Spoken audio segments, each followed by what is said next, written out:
ಹಲ್ಲು ತೆಗೆದ್ರೆ ಕಣ್ಣು ಹೊಕ್ಕಾವೇನು ಅನ್ನೋದೊಂದು ಬಹಳ ಇರುತ್ತೆ. ಅದು ಹಲ್ಲುಗಳ ಬಗ್ಗೆ ಹೆಸರು ತುರಿಮಣಿ. ಹಾಗಾಗಿ ಮಾತನಾಡಲು ಸಹ ಹಲ್ಲುಗಳು ಬೇಕಾಗ್ತವ್ರಿ. ಕಾಫಿ ಟೀ ಕುಡಿಯೋದ್ರಿಂದನೂ ನಮ್ಮ ಹಲ್ಲುಗಳು ಏನಾಗ್ತದೆ ರೀ, ಹಾಳಾಗ್ತಾ ಇದೆ. ಇನ್ಶೂರೆನ್ಸ್ ಸತಿ ಹಲ್ಲುಗಳಿಗೆ ಬಹಳ ಕಡಿಮೆ ರೀ, ಕವರೇ ಮಾಡಲ್ಲ. 2 ನಿಮಿಷ ಬ್ರಷ್ ಮಾಡಬೇಕು, 2 ಟೈಮ್ ಬ್ರಷ್ ಮಾಡಬೇಕು, ಮತ್ತು 2 ತಿಂಗಳಿಗೊಮ್ಮೆ ನೀವು ಬ್ರಷ್ ಚೇಂಜ್ ಮಾಡಿದ್ರೆ ನಿಮ್ಮ ಹಲ್ಲುಗಳು ಶುಚಿಯಾಗಿರ್ತಾವು.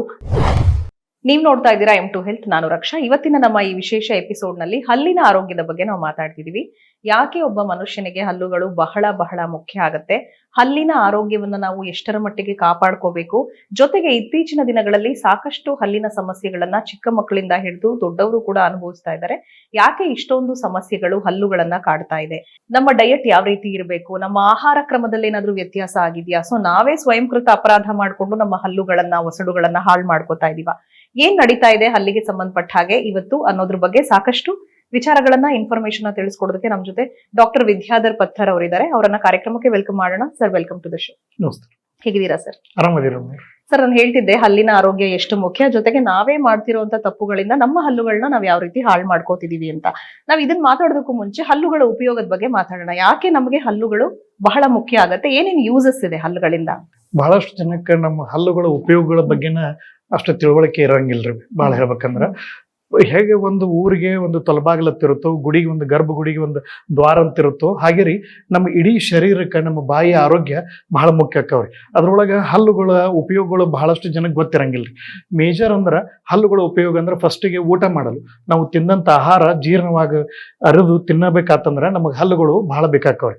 ಫಾರ್ ಈಟಿಂಗ್ ಪರ್ಪಸಸ್ ನಮಗೆ ಹಲ್ಲುಗಳು ಬೇಕಾಕ್ಕವ್ರಿ. ಎರಡನೇದಾಗಿ ನಮಗೆ ಮಾತನಾಡಲು ಸಹ ನಮಗೆ ಹಲ್ಲುಗಳು ಬೇಕ್ರಿ.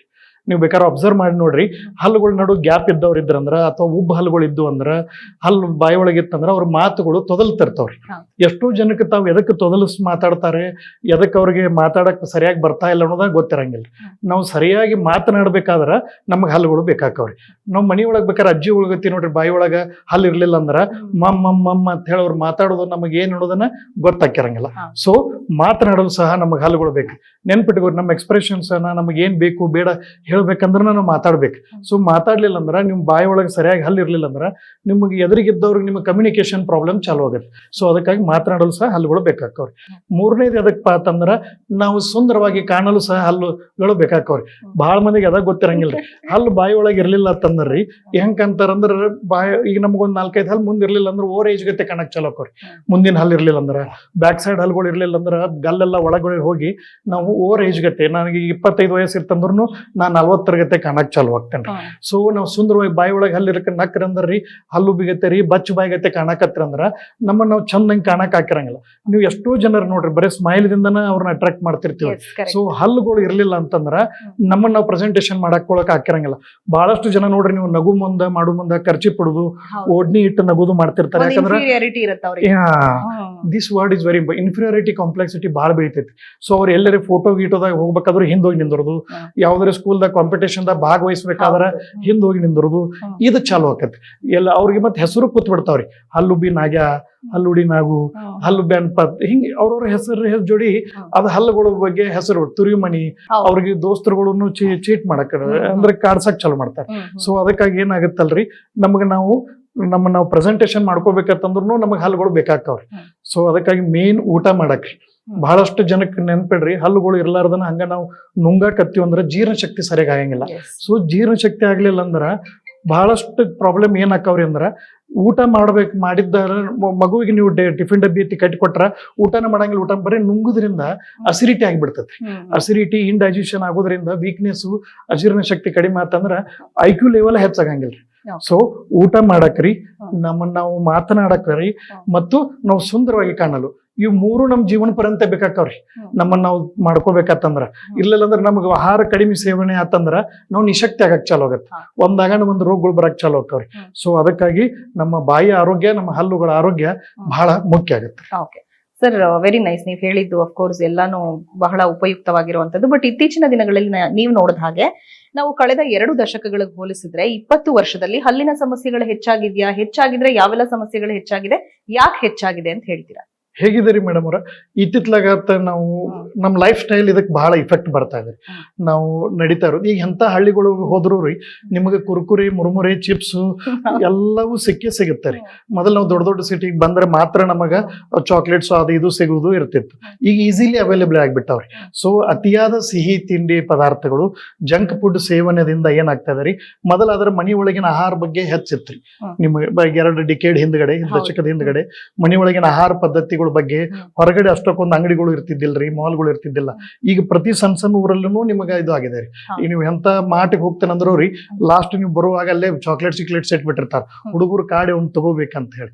ಅದಕ್ಕಾಗಿ ಸ್ವೀಟ್ಸ್ ಅತಿಯಾದ ಸ್ವೀಟ್ ಸೇವನೆ ರೀ ಮುಂದೆ ನಮ್ಮ ಲೈಫ್ ಸ್ಟೈಲ್ ಚೇಂಜ್ ಆಗೋದ್ರಿಂದ ಸ್ವೀಟ್ ಹೆಚ್ಚಾಗಿ ನಾವು ತಿನ್ನೋದ್ರಿಂದ ತಂಪಾದ ಪಾನೀಯಗಳು ರೀ, ಈ ಕೂಲ್ ಡ್ರಿಂಕ್ಸು ಅತಿ ಸಿಹಿ ಕಾಫಿ ಟೀ ಕುಡಿಯೋದ್ರಿಂದನೂ ನಮ್ಮ ಹಲ್ಲುಗಳು ಏನಾಗ್ತದೆ ರೀ, ಹಾಳಾಗ್ತಾ ಇದೆ. ಹೀಗಾಗಿ ಈಗಿನ ಪ್ರಮಾಣದಲ್ಲಿ ಹಲ್ಲುಗಳ ಆರೋಗ್ಯದ ಬಗ್ಗೆ ಬಹಳಷ್ಟು ಇದನ್ನ ಬಂದ್ರು ಅದನ್ನ ಅಷ್ಟೇ ನಿಷ್ಕಾಳಜಿನೂ ಮಾಡೋದು ಬಹಳ ಇದೆ ರೀ. ನಮ್ಗೆ ಏನಾಗತ್ರಿ, ಒಂದ್ ಸೈಡ್ ನಮ್ಗೆ ಹಲ್ಲು ಇರ್ಲಿಲ್ಲ ಅಂದ್ರು ಒಂದ್ ಸೈಡ್ ಹುಳುಕಿದ್ರು ಇನ್ನೊಂದ್ ಸೈಡ್ ನಾವು ತಿನ್ಕೋತ ಹೋಗೋದು ರೂಢ ಮಾಡ್ಕೋತ ಹೋಗ್ಬಿಡ್ತೀವ್ರಿ. ಸೊ ಹೀಗಾಗಿ ಏನಾಗತ್ರಿ, ಒಂದೇ ಕಾಲ್ ಮೇಲೆ ನಡೆಯ ನಾವು ಹೆಂಗ್ ಕುಂಟ್ಕೋತ ಹೋಗ್ತೀವ್ರಿ ಅದೇ ಟೈಪ್ ಆಗತ್ತೆ ರೀ.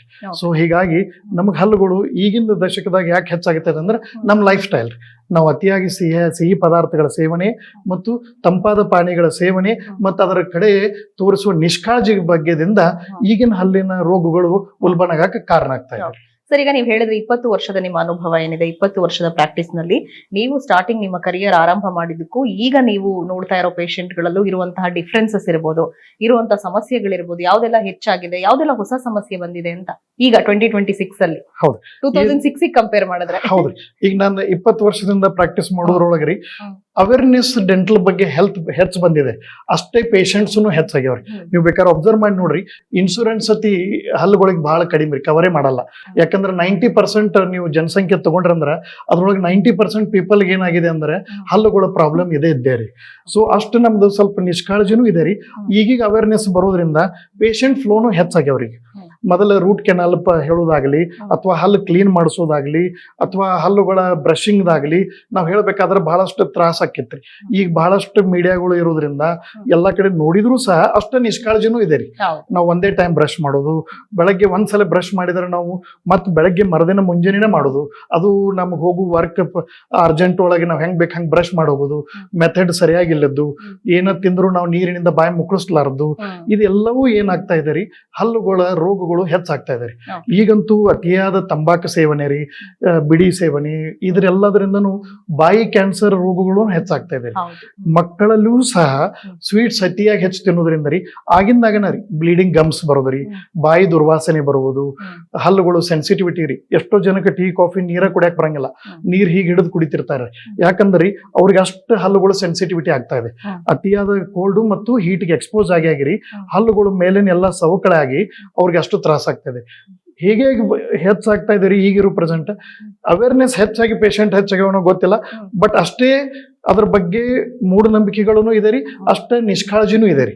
ಅದರಿಂದ ಹೊರಗೆ ಬಂದ್ರ ನಮ್ಮ ಬಾಯಿ ಆರೋಗ್ಯ ನಾವು ಸರಿಯಾಗಿ ಇಟ್ಕೊಂಡಿವಿ ಅಂದ್ರ ಬಹಳ ಚೆನ್ನಾಗಿ ನಾವು ಅದನ್ನ ಮೇಂಟೈನ್ ಮಾಡ್ಬೋದು ರೀ. ಓಕೆ ಸರ್, ಈಗ ನಾವು ಸಮಸ್ಯೆಗಳ ಬಗ್ಗೆ ಮಾತಾಡೋದಕ್ಕೂ ಮುಂಚೆ ರೈಟ್ ವೇ ಆಫ್ ಬ್ರಷಿಂಗ್ ಬಹಳಷ್ಟು ಜನಕ್ಕೆ ಈಗಲೂ ಗೊತ್ತಿಲ್ಲ.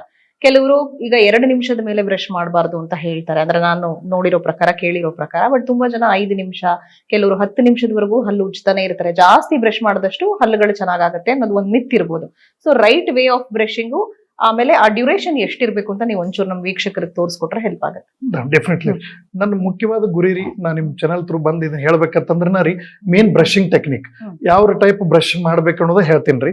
ನಾವು ಯೂಶುವಲಿ ಹೆಂಗ್ ಬ್ರಷ್ ಮಾಡ್ತಿರ್ತೀವ್ರಿ, ಎದ್ದ ತಕ್ಷಣ ನಾವು ಬ್ರಷ್ ಮಾಡೋ ರೀತಿ ಹೇಗಿರುತ್ತಂದ್ರ, ನಾವು ಹೇಳೋದನ್ನ ಬೆಳಗ್ಗೆ ಮಕ್ಕಳನ್ನ ಎಬ್ಬಿಸೋದಲ್ಲಿ ನಾವು ಆಫೀಸಿಗೆ ಲೇಟ್ ಆಗತ್ತೆ ಹೇಳೋದ್ರಿ, ನಿದ್ದಿಗಣ್ಣಾಗ ಹೋಗೋದು, ಅದನ್ನು ಎಷ್ಟು ಬೇಕಷ್ಟು ಪೇಸ್ಟ್ ತಗೊಳ್ಳೋದು, ಪೇಸ್ಟ್ ತಗೊಂಡ್ ನಾವು ಹಿಂಗ್ ಮಾಡಿಬಿಟ್ಟಿವಿ ಅಂದ್ರೆ ಅದಲ್ಲೇ ಬಾತ್ರೂಮ್ದಲ್ಲೇ ಬಿದ್ದಿರ್ತೈತ್ರಿ. ಇದ್ರ ಮೇಲೆ ಪೇಸ್ಟ್ ಹಂಗ ನಿದ್ದಿಗಣ್ಣಾಗಿ ಹಿಂಗ್ ಮಾಡ್ಕೋತ ಬಂದ್ಬಿಟ್ಟಿರ್ತೀವ್ರಿ. ಹೊರಗೆ ಬರೋದ್ರಿ ಟಿವಿ ಹಚ್ಚೋದು, ಅದ್ರೊಳಗೆ ಯಾವ್ದಾರೆ ಹಾಡ ಗೀಡ ಅಥವಾ ಫೈಟ್ ಇತ್ತಂದ್ರ ಡಿಶುಮ್ ಮಾಡಿ ಹಂಗ್ ಬ್ರಷ್ ಹೆಂಗ್ ಬೇಕು ಹಂಗ್ ಮಾಡೋದ್ರಿಂದ ಏನಾಗತ್ರಿ, ಹಲ್ಲು ಒಳಗೆ ರಗತ್ ಬರಕ್ ಚಲೋ. ಎಷ್ಟೋ ಜನಕ್ಕೆ ಬ್ಲೀಡಿಂಗ್ ಎದಕ್ಕಂದ್ರ ಅವ್ರ ಹಲ್ಲು ತಿಕ್ಕುದು ಕಡಿಮೆ, ವಸಡಿನ ಹೆಸ್ ತಿಕ್ತಿರ್ತಾರೆ. ಸೊ ಯಾವಾಗ್ಲೂ ನೆನಪಿಡಿ, ಬ್ರಷ್ ಸಾಫ್ಟ್ ಬ್ರಿಸ್ಟಲ್ ಇದ್ದದ್ದು ತಗೋಬೇಕು. ಸಾಫ್ಟ್ ಬ್ರಿಸ್ಟಲ್ ಇದ್ದದ್ದು ಬ್ರಷ್ ತಗೊಂಡಿವಿ ಅಂದ್ರೆ ನೀವು ಯಾವುದೇ ಪೇಸ್ಟ್ ಯೂಸ್ ಮಾಡಿ, ಫ್ಲೋರಿಡೇಟೆಡ್ ಪೇಸ್ಟ್, ಅದರದ ಈ ಬ್ರಷಿನ ಸೈಜ್ ಅರ್ಧ ಭಾಗ ಮಾತ್ರ ಪೇಸ್ಟ್ ಅನ್ನ ತಗೋಬೇಕು. ಅಷ್ಟೇ ಪ್ರಮಾಣ ತಗೋಬೇಕು.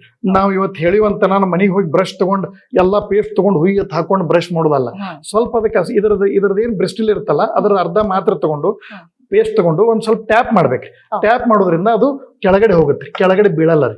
ಸೊ ಆಮೇಲೆ ನೀವು ಬ್ರಷ್ ಮಾಡುമ്പോൾ ನಾವ್ ಹೆಂಗ್ ಮಾಡ್ತೀವ್ರಿ, ಯಾವ ಬೇಕು ಆ ಟೈಪ್ ಮಾಡ್ತೀವ್ರಿ. ನೋಡಿ, ನಾನು ಅಡ್ಡ ತಿಕ್ಕುದ್ರಿಂದ ನಾ ಹಲ್ ತಿಕ್ಕುದು ಕಡಿಮೆ, ವಸಡಿನೇ ಹೆಸ್ ತಿಕ್ತಿರ್ತೀವ್ರಿ. ಸೊ ಈ ಕಡೆ ಅಂತೂ ಗಲ್ಲದಾಗ ಒಳಗೆ ಹೋಗ್ತಿರ್ತೈತಿ. ನಾವು ಚೀಕದಿಂದ ಹೊರಗೆ ಬರುವಷ್ಟು ಜೋರಾಗಿ ರಬ್ ಮಾಡ್ತಾ ಇರ್ತೀವಿ. ಸೊ ಹೀಗಾಗಿ ಏನಾಗುತ್ತೆ, ರಾಂಗ್ ಬ್ರಷಿಂಗ್ ಆಗಿ ಬ್ಲೀಡಿಂಗ್ ಬರೋದಾಗ್ಲಿ, ಅಥವಾ ನಿಮ್ ಬಾಯಿ ಒಳಗಿಂದ ಅದು ಕಂಟಿನ್ಯೂಸ್ ಸರಗತ್ತು ಬರೋದ್ರಿಂದ ನಿಮ್ದು ಎಲ್ಲ ಬ್ಯಾಕ್ಟೀರಿಯಾಗಳು ಅಲ್ಲೇ ಕೂತ್ ಬಿಡ್ತಾವ್ರಿ ನಮ್ದು ರಾಂಗ್ ಬ್ರಷಿಂಗ್ ಅಂತ. ಅದಕ್ಕೆ ನಾವು ಯಾವಾಗಲೂ ಹೇಗ್ ಮಾಡ್ಬೇಕ್ರಿ, ಮುಂದಿನಲ್ಲಿ ಭಾಳ ಈಸಿ ರೀ, ಅಪ್ ಅಂಡ್ ಡೌನ್, ಮೇಲ್ಗಡೆ ಮೇಲೆ ಕೆಳಗೆ, ಹಿಂದೆ ರೌಂಡ್ ಅಂಡ್ ರೌಂಡ್ ಮಾಡಿಬಿಡ್ಬೇಕು.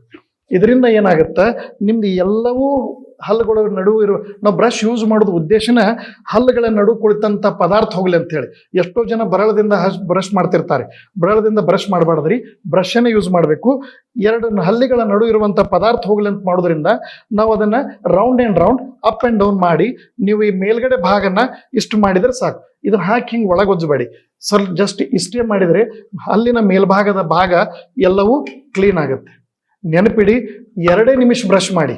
ಬಹಳಷ್ಟು ಜೋರು ನೀವು ಹಲ್ಲು ತಿಕ್ಕೋದ್ರಿಂದ ನೀವು ನಕ್ಕಾಗ ಕಾಣುವ ಬಿಳಿ ಪದರು, ಹಲ್ಲಿನ ಎನಾಮೆಲ್ ಏನಿದೆಲ್ಲ ಅದು ಹೋಗಿ ಒಳಗಿರೋ ಡೆಂಟಿನ್, ದಂತ ದ್ರಾವ್ಯ ಇದು ಎಕ್ಸ್ಪೋಸ್ ಆಗಿ ಎಷ್ಟು ಜನಕ್ಕೆ ಹಳದಿ ಹಲ್ಲು ಎದಕ್ಕಾಗ್ಯಾವ ಅಂದ್ರೆ ಅದರ ಸಂಬಂಧ ಇರುತ್ತೆ. ಸೊ ಅದಕ್ಕಾಗಿ ಹಲ್ಲನ್ನ ಜೋರಾಗಿ ಬ್ರಷ್ ಮಾಡಬೇಡಿ, 2 ನಿಮಿಷ ಬ್ರಷ್ ಮಾಡಿ, 2 ಟೈಮ್ ಬ್ರಷ್ ಮಾಡ್ಬೇಕು.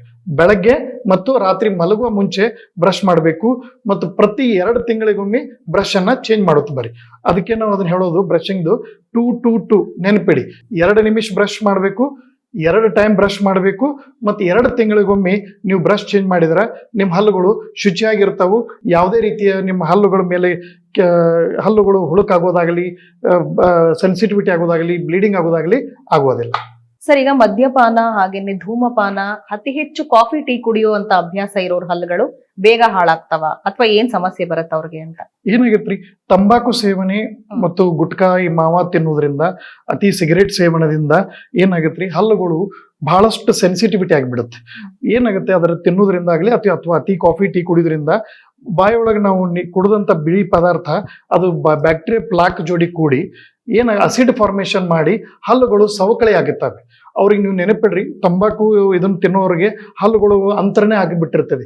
ಅದು ಎಲ್ಲ ಅಡಿಕೆ ಸುಪಾರಿ ನುರಿದು ಹಲ್ಲಿಗೆ ಹಲ್ಲೇ ಹತ್ತಿರಂಗಿಲ್ಲ.